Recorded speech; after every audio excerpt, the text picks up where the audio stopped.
Hello student, welcome to my new class. How are you doing? Hope all of you are doing well and I am also well. Okay, let's get started. Today's our topic is punctuation mark part 3. All of you have already got the part 1 and part 2 and this one is part 3. Okay, prepared by me, Smooth Ara, Assistant English Teacher, Sripur Pilot High School, Sripur, Gazipur, for class 8, 9 and 10. Our today's topic is semicolon and colon. Okay, next. This is called semicolon. Okay, semicolon is used to separate different sense groups of a sentence or a list.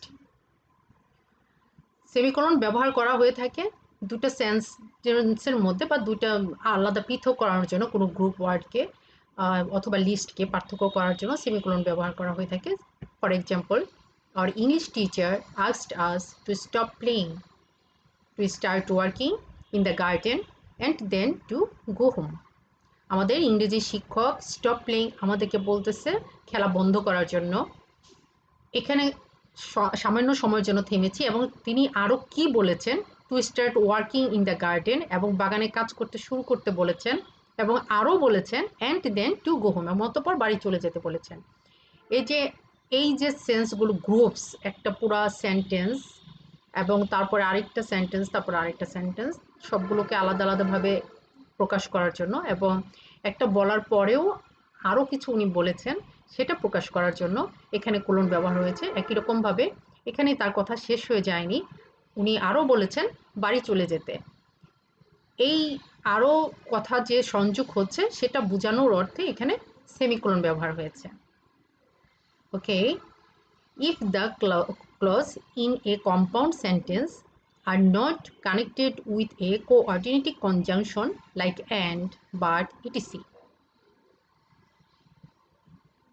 If the clause in a compound sentence, যদি বাক্যটি হয় compound sentence are not connected with a coordinating conjunction like and, but, etc. এবং যদি coordinating conjunction যেমন and, but এবং yet এগুলো দিয়ে যুক্ত না থাকে তখন সেখানে সেই কমাটার সেই কনজাংশনের স্থানে আমরা সেমিকোলন বসাবো। যেমন for example, to err is human, to forgive is divine. এখানে কোনো কনজাংশন নেই, অর্থাৎ কোঅর্ডিনেটিং কনজাংশনগুলো নেই, অ্যান্ড এবং বাট এখানে দেওয়া যেত, সেটার পরিবর্তে এই জায়গাটায় সেমিকোলন ইউজ হয়েছে। Next rule, here are so many rules for you. To reject conjunction from coordinating conjunction sentence, semicolon is used. To reject conjunction, কনজাংশনকে বাদ দেওয়ার জন্য, ফ্রম কোঅর্ডিনেটিং কনজাংশন, যেগুলো কোঅর্ডিনেটিং কনজাংশনগুলো ব্যবহার হয় সেখান থেকে কনজাংশনগুলোকে বাদ দেওয়ার জন্য সেই সেন্টেন্সে সেমিকোলন ব্যবহার হয়। সেই আগেরটার মতোই রুলটা, we went to the playground, আমরা প্লে গ্রাউন্ডে গিয়েছিলাম বা খেলার মাঠে গিয়েছিলাম। We played football, we ourself. Okay, কি বুঝলাম খেয়াল করো, we went to the playground, আমরা খেলার মাঠে গিয়েছিলাম, উই প্লেড ফুটবল এবং আমরা ফুটবল খেলেছিলাম, এবং আমরা আমাদের মতো। তো এখানে তিনটা বাক্য আমরা বলেছি পরপর থেমে থেমে, এবং এখানে কোনো কোঅর্ডিনেটিং কনজাংশন ব্যবহার হয়নি। এই কনজাংশনগুলোর পরিবর্তে আমরা সেমিকোলন ইউজ করেছি। ওকে, নেক্সট উদাহরণ, united we stand, divide we fall. এই সেন্টেন্সটার সাথে তোমরা সবাই পরিচিত, এটা আমরা অনেক বেশি পেয়েছি, অনেক পড়েছি। United we stand, divide we fall. তো কি হচ্ছে, এই যে এখানে কমাটা বসেছে, এখানে কনজাংশন বসতে পারতো, কনজাংশনটাকে বাদ দেওয়ার কারণে এই জায়গাটায় সেমিকোলন ইউজ হয়েছে। Okay, next, if therefore yet then however so there otherwise still nevertheless conjunction added coordinate clauses express the alternative meaning, then semicolon is used before the conjunction. যদি therefore yet then however so otherwise still nevertheless conjunction, added clause, এগুলি এই সমস্ত কনজাংশনগুলো যুক্ত যে ক্লজটা coordinating ক্লজগুলো রয়েছে সেটা প্রকাশ করার জন্য, এবং সেটা যদি দ্য অল্টারনেটিভ মিনিং যদি কোনো বিপরীত কোনো অর্থ প্রকাশ করে, দেন সেমিকোলন ইজ ইউজড, অতঃপর সেমিকোলন ব্যবহার হয়। বিফোর দ্য কনজাংশন, কোথায় ব্যবহার হয়? ঠিক কনজাংশনের পূর্বে। Okay, he had all the qualification, বলা ছিল যে যদি বিপরীত অর্থ প্রকাশ করে, এই কনজাংশন যুক্ত ক্লজগুলো যদি কনজাংশনগুলোকে উঠাই দেওয়া হচ্ছে এবং সেটা কনজাংশনগুলো থাকছে কিন্তু সেটা যদি বিপরীত কোনো অর্থ প্রকাশ করে, সেই কনজাংশনের জায়গায় আমরা সেমিকোলন ব্যবহার করব। Okay, he had all the qualification, তার সকল ধরনের যোগ্যতা ছিল, তারপরে semicolon, yet he did not get the job, তথাপি সে চাকরিটি পায়নি। এই ইয়েট শব্দের অর্থ তথাপি, এবং এই ইয়েটটার আগে এটা সম্পূর্ণ বিপরীত, তার যোগ্যতা থাকা সত্ত্বেও সে চাকরিটি পায়নি। এই যে সত্ত্বেও মানে হচ্ছে কি একটা সম্পূর্ণ বিপরীত অর্থ, অর্থাৎ তার যোগ্যতা আছে কিন্তু সে চাকরি পায়নি, সম্পূর্ণ বিপরীত অর্থ প্রকাশ করছে। এরকম যখন দুটি বাক্যে অপরটি যখন সম্পূর্ণ বিপরীত অর্থ প্রকাশ করে, তখন সেখানে কোঅর্ডিনেটিং কনজাংশন থাকা সত্ত্বেও তার আগে একটা সেমিকোলন ব্যবহার হয়। আমরা দেখেছি কনজাংশনের পরিবর্তে ব্যবহার হয়, কিন্তু কনজাংশন থাকলেও ব্যবহার হবে কখন? যখন বিপরীত শব্দ বিপরীত অর্থ প্রকাশ করবে। Okay, let's go another rules. In complex and compound sentence, semicolon is used in the place of conjunction. Complex এবং কম্পাউন্ড সেন্টেন্সে সেমিকোলন ব্যবহার হয়ে থাকে কনজাংশনের জায়গায়।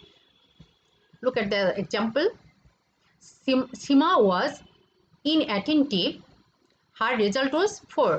Sima was inattentive, এই জায়গাটায় আমরা কি দিতে পারি? and her result was 4, এটা আমরা লিখতে পারতাম, কিন্তু যেহেতু এখানে একটা কম্পাউন্ড আমরা জানি তো কম্পাউন্ড এবং কমপ্লেক্স কনজাংশনগুলো কী কী, and yet or but both and, এগুলো হচ্ছে কি আমাদের কম্পাউন্ড কনজাংশন, এবং বাকি সমস্ত কনজাংশনই কমপ্লেক্স কনজাংশন। তো এইখানে যে কম্পাউন্ড কনজাংশনটা উঠিয়ে দেওয়া হয়েছে এবং তার পরিবর্তে কি বসেছে?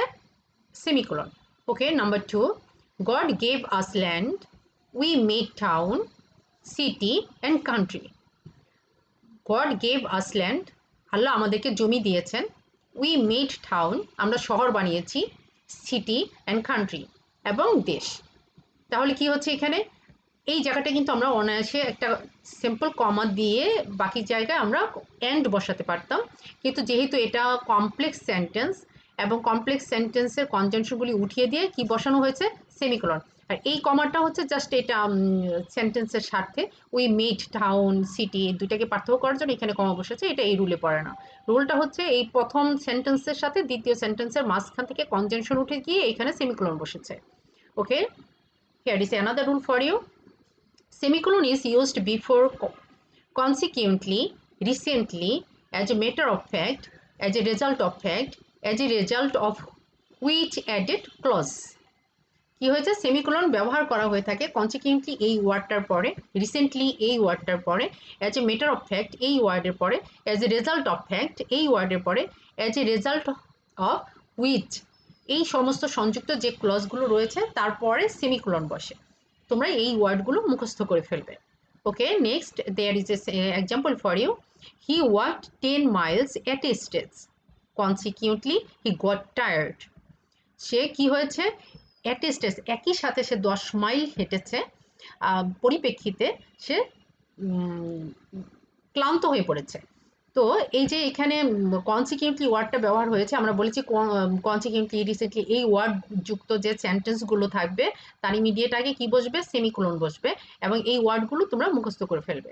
ওকে, second example for you. They set idle, as a result of which they suffered pass. They set idle, তারা অলসভাবে বসেছিল, as a result of which they suffered mass. এই যে এই সেন্টেন্সটা শুরু হয়েছে as a result of which, যার ফলশ্রুতিতে দে সাফার্ড মাস, তারা অনেক ভুক্তভোগী হয়েছিল। তাহলে এই যে দে সেট আইডল, এখানে একটা সেমিকোলন বসলো, কেন বসলো? As a result of which এই শব্দটা থাকার কারণে। Okay, next rule. To separate set elements, যখন কোনো সেট উপাদান থাকে, এক সেট উপাদান থাকবে, সেগুলোকে পার্থক্য করার জন্য আমরা সেমিকোলন বসাবো। যেমন they arrived in group, they arrived in group, Kalam and Salam. Shafiq and Rafiq, Belal and Helal, তারা গ্রুপে গ্রুপে এসে পৌঁছেছিল। কালাম এবং সালাম একসাথে এসেছিল, শফিক অ্যান্ড রফিক একসাথে এসেছিল, এবং বেলাল অ্যান্ড হেলাল একসাথে এসেছিল, এটা বোঝানো হয়েছে। এবং এই যে একটা গ্রুপ থেকে আরেকটা গ্রুপকে পার্থক্য করার জন্য এখানে সেমিকোলন বসেছে, এটা আমাদের মাথায় রাখতে হবে। ওকে, আমাদের সেমিকোলনের উদাহরণ শেষ। এখন আমরা জানবো কোলন কোথায় কোথায় ব্যবহার হয়ে থাকে। এই যে দুটো ফোঁটা দেখা যাচ্ছে, এই রকম ফোঁটাকে বাংলা বিসর্গ চিহ্নর মতো, এটাকে বলা হয় কোলন। কোলন ইজ ইউজড, কোথায় কোথায় ইউজড হয় আমরা দেখি। After thus, as follows, the following. First one, the list is as follows, লিস্টগুলো এরকম। Rice 5 kg, lentil 1 kg, potatoes 2 kg, and milk 2 litre. অর্থাৎ কোনো লিস্টের মধ্যে যখন আমরা কোনো কিছু লিস্ট লিখব, তখন লিস্ট লেখার আগে, যেমন এখানে প্রথমে কি লেখা হচ্ছে, the list is as follows, list হচ্ছে নিম্নরূপ। এই যে নিম্নরূপ লেখা হচ্ছে, এটা নিচে লিখো বা পাশে লিখি, আমরা যেখানে লিখি না কারণে যে নিম্নরূপ বোঝানো হওয়ার কারণে এই জায়গাটাতে কোলন বসেছে, এটি আমাদের দেখার বিষয় ছিল। Okay, next, to separate two sentence of which the second clarifies the meaning of the first. To separate two sentence, দুইটা বাক্যকে পার্থক্য করার জন্য, যেটা দ্বিতীয়টাকে প্রথমটা থেকে অধিক পরিষ্কার করে বোঝানোর জন্য। যেমন number 1, I know Professor Motiur well. We lived together for 5 years. I know Professor Motiur well. আমি প্রফেসর মতিউরকে অনেক ভালোভাবে চিনি। We lived together for 5 years. আমরা একই সাথে 5 বছর ছিলাম। তাহলে এই যে আমরা একই সাথে 5 বছর ছিলাম, এই কথাটাকে ক্লিয়ারেন্স দেওয়ার জন্য, আরও বেশি ক্লিয়ারিফাই করার জন্যই এখানে কোলন বসেছে। Okay, next rule, to separate the speaker and their speech or words. To separate the speaker অর্থাৎ বক্তাকে পার্থক্য করার জন্য, টু দেয়ার স্পিচ তাদের বক্তব্য থেকে, অর ওয়ার্ডস অর্থাৎ তারা যে বক্তব্যগুলো রাখছে সেটা বক্তার বক্তব্যকে বক্তা থেকে পার্থক্য করার জন্য কি ব্যবহার হয়, colon. Example, Bacon says, reading makes a fool man, writing an exact man, speaking a ready man. কি বলেছে? Bacon says, Bacon বলেছে, reading makes a fool man, পড়া একটা মানুষকে সম্পূর্ণ মানুষে তৈরি করে। রাইটিং অ্যান এক্সাক্ট ম্যান, লেখা একটা মানুষকে একটা প্রকৃত মানুষ রূপে তৈরি করে। স্পিকিং এ রেডি ম্যান, এবং বক্তব্য একটা মানুষকে একটা পূর্ণাঙ্গ বা তৈরিকৃত মানুষ হিসেবে তৈরি করে। ওকে, তো এই যে বাইকনের কথাটা থেকে বাইকন কি বলেছে সেই বক্তব্যটা হচ্ছে ইনভার্টেড কমার ভেতরে রেখে এই জায়গাটায় একটা কি বসানো হয়েছে, colon. Okay, next rule for you, to give excess information about any clause or phrase given formal writing. Okay, formal রাইটিংয়ের ক্ষেত্রে যখন আমরা সাধারণ কোনো লেখা লিখি, তখন কোনো কিছু যখন আমরা ইনফরমেশন তথ্য প্রকাশ করব, সেটার সাথে যদি আরও কোনো কিছু এক্সেস তথ্য প্রকাশ করা হয়, সেই ক্ষেত্রে কি হবে, কোলন ব্যবহার হবে। যেমন, the plot had not been cultivated for long, the plot had not been cultivated for long, জমিটি অনেক দিন যাবৎ ব্যবহৃত হয়নি। It was overgrown and full of weeds, এটা সম্পূর্ণ মাটির নিচে চলে গিয়েছে এবং ঘাসে ভরে গিয়েছে বা আগাছায় ভরে গিয়েছে। তো কি হয়েছে, বলা হচ্ছে যে জমিটি দীর্ঘদিন যাবৎ কোনো চাষাবাস করা হয়নি এবং এটা মাটির নিচে চলে গিয়েছে এবং আগাছা পরিপূর্ণ হয়ে গিয়েছে। এটা বোঝানোর অর্থে এই যে মাটিটাতে চাষবাস করা হয়নি, সেই মাটিটাই মাটির নিচে চলে গিয়েছে সেই প্লটটি, এবং সেটা আগাছায় ভরে গিয়েছে, এটা বোঝানোর জন্য এবং অতিরিক্ত কিছু তথ্য দেওয়ার জন্য এই জায়গাটায় কোলন ব্যবহার হয়েছে। ওকে, here are another rules for you. To separate title, reference and numerals from the sentence. বাক্য থেকে কোনো কিছু টাইটেলকে আলাদা করার জন্য, রেফারেন্সকে আলাদা করার জন্য, এবং নিউমেরালস মানে হচ্ছে নাম্বার, ফ্রম দ্য সেন্টেন্স, এগুলো সেন্টেন্স থেকে আলাদা করার জন্য, বাক্য থেকে আলাদা করার জন্য আমরা কোলন ব্যবহার করি। ফর এক্সাম্পল, নাম্বার 1, টাইটেল, কি টাইটেলস আছে, an old man and the sea is the name of the story, একটা স্টোরির নাম হচ্ছে the old man and the sea. এবং এটা হচ্ছে এই গল্পটার টাইটেল। তো এখানে আমি টাইটেলটাকেও আলাদা করেছি, সেই সেন্সে এখানে আমি কোলন দিয়েছি, কিন্তু মূল এক্সাম্পলটা হচ্ছে তোমাদের এই অংশটা, an old man and the sea এর পরে যে কোলনটা বসেছে, এই টাইটেল অংশটাকে আলাদা করার জন্য এই বাক্যটা থেকে is the name of the story, এটা হচ্ছে একটা গল্পের নাম, এটা বোঝানোর জন্য এখানে কোলন ব্যবহার হয়েছে। এরপরেরটা রেফারেন্সমূলক বাক্য, রেফারেন্সটাকে আমি আলাদা করার জন্য এখানে কোলন দিয়েছি। আর রেফারেন্সমূলক বাক্যটা হচ্ছে এটা, সেন্টেন্সটা সূরা আল আনআম 10-14, সূরা আল আনআমের 2 নাম্বার, এটাকে আলাদা করা হয়েছে 10-14 মানে 10 আয়াত থেকে 14 আয়াত পর্যন্ত। এরকম এই সূরার একটা অংশকে বোঝানো হয়েছে, এটা রেফারেন্স দেওয়া হয়েছে। এরকম রেফারেন্স যখন দেওয়া হয় সেই ক্ষেত্রে কোলন বসে। ওকে, নিউমেরালস মানে হচ্ছে নাম্বার। আমি নিউমেরালস ওয়ার্ডটাকে এই অংশটা থেকে আলাদা করার জন্য এখানে কোলন দিয়েছি। আর এখানে নিউমেরালসের এক্সাম্পলটাও দেওয়া আছে কোলন দিয়ে, যেমন 3:20 PM, অর্থাৎ 3:20। তোমরা অবশ্যই খেয়াল করো, ডিজিটাল ঘড়িতে বা মোবাইল ঘড়িতে যখন সময়টা ওঠে তখন প্রথম যে সময়টা থাকে, সময়ের পরে 3:20, 3:30 অথবা 9:08, 9:20, যে সময়ই থাকুক না কেন, সেখানে প্রথম সময়টার পরে একটা কোলন থাকে।